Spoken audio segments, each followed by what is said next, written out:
Welcome to another episode of Real Estate Talk. I'm Jill Winty, a realtor with Better Homes and Gardens, Gary Green, specializing in the Spring, Texas real estate market. On today's episode of Real Estate Talk, I want to talk about inspections and more specifically, common problems that are found during a home inspection. Now, inspection process in general is very nerve-wracking for both buyers and sellers. It is great when we both have an understanding of common items that we're going to find on that inspection report. So I want to talk about a few of those that you'll see in just about every inspection report. One is poor drainage. Drainage is tough to get right, and it changes over time due to water levels, and it's just an item that we commonly see on our inspection reports. Another one is corner cracks on our slab. In our area, it's very common for corner cracks to be found on the slab. It's nothing to give you concern as far as a buyer, and if you don't see it on this house, you're going to see it on the next house. Another one is deteriorating caulk around windows and tubs. Caulk is not a product that's meant to last forever. Then over time it deteriorates and it needs to be maintained on regular home maintenance items. Another one would be a failed window seal. It's very common for these double pane windows for the seal to fail, and it'll look like it's a little foggy on it.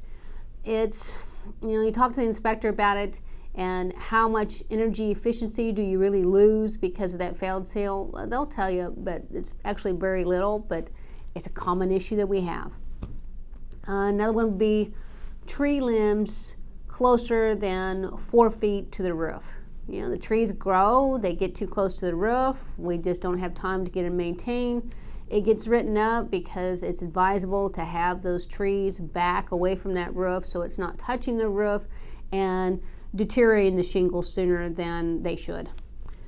This next one is very, very common, and it is a stuck temperature, pressure, and relief valve on the water heater. The inspector will tell you these temperature, pressure, and relief valves are only designed for 3 years, 3-year livelihood, and that's why it gets written up so much.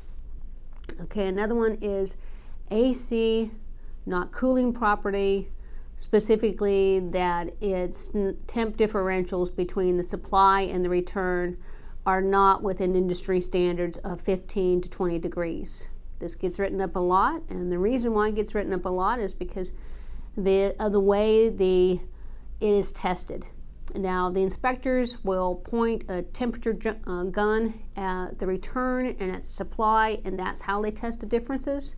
While you get an HVAC tech out there, and he will actually go to the unit itself in the attic, and that's why he will do his testing. So it's very common for it to get written up on the inspection report, but you bring the HVAC tech out, and he identifies it's functioning as it should. Another one is electrical items. Some of these items that get commonly written up are one, missing antioxidant paste, double lugging taps within the electrical box, or hot wires that are not properly coded as hot.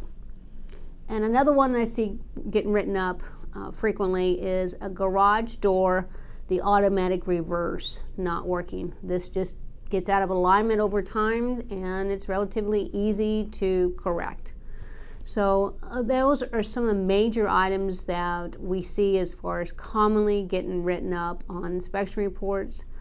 Another one should really give you a major sense of heartburn. It's more of along the lines of if sellers understand that these are going to be common and that buyers understand that these are going to be common, so that when you're getting a property inspected and you see all these things written up on this inspection report, that you're just like, oh my gosh, there's so many things wrong with this house that I need to go and buy a different house.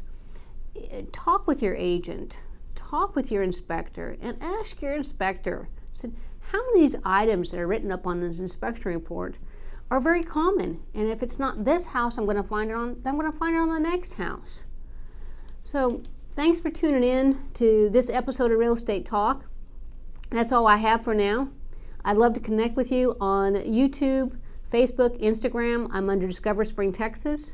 Also, check out our website. We've got a lot of great content there, and it's also at Discover Spring, Texas. Until next time.